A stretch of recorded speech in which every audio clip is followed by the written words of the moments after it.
Welcome to Every Movie I've Ever Seen.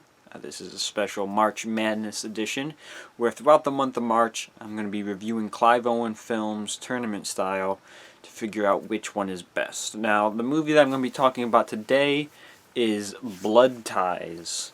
This is again another Clive Owen movie. He plays a criminal who just got out of jail, and he's got a brother who's a cop, and there's turmoil amongst the family, and I started to notice a couple trends because that the previous movie that I had watched yesterday, Trust, had Noah Emmerich in it, and this has Noah Emmerich in it too.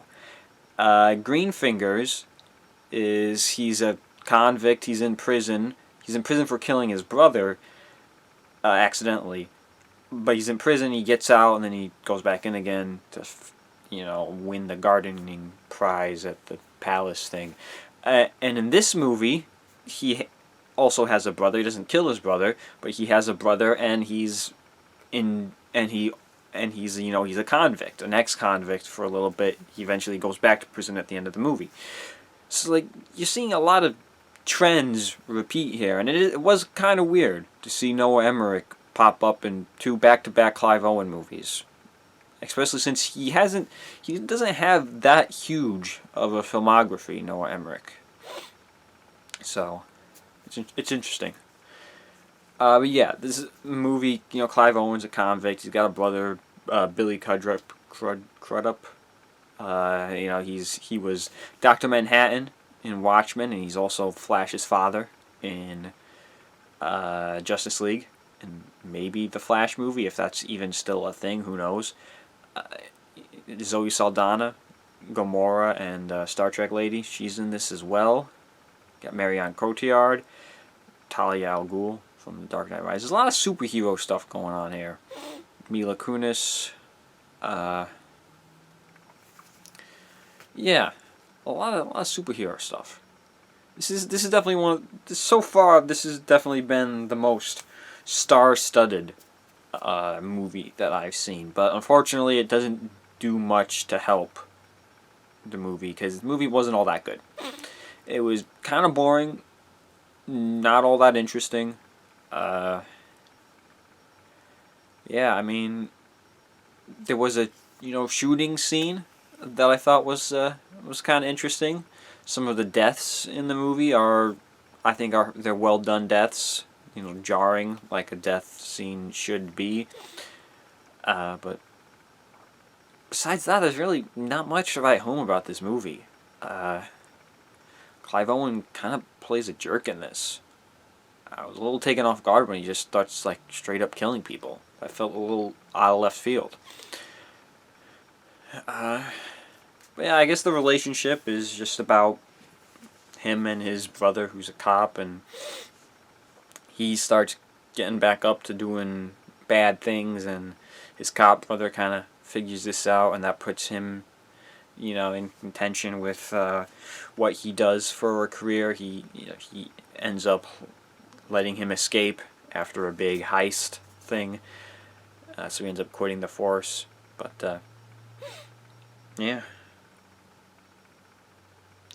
There's really this movie's nothing special, and it honestly feels like I would have found it at a rummage sale. That's what it feels like. It feels like the other previous rummage sale movies that I've talked about on here. It's just some generic movie that you don't really care about. The only thing it's got a decent cast is pretty much it. But yeah, so this movie is going up against Trust that I talked about yesterday, and of course Trust moves on. This Trust was a much better film than this. I don't know how people. I don't really know a public opinion of these movies, so I don't know if I'm making an outlandish statement or whatever when I talk about these movies and say one is better than the other. But I probably am. I do have some unpopular opinions when it comes to movies. But Trust does move on to the quarterfinals at the end of the week.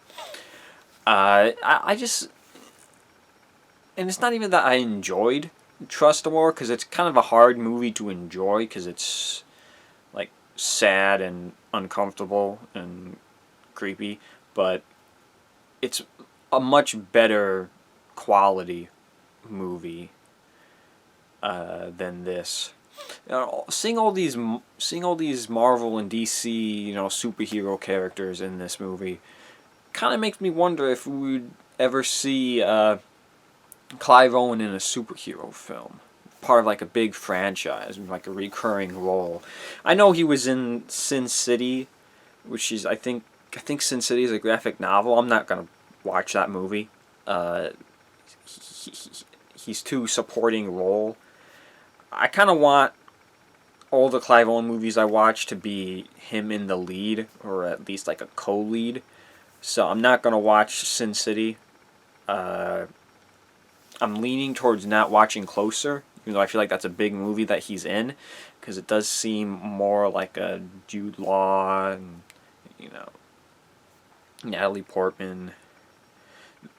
Because I think he was nominated for supporting actor in that film. So I mean, I don't know. I'm on the fence if I should watch Closer. But talking about this, I liked Trust better. Trust moves on, and that's all I've got to say about Blood Ties.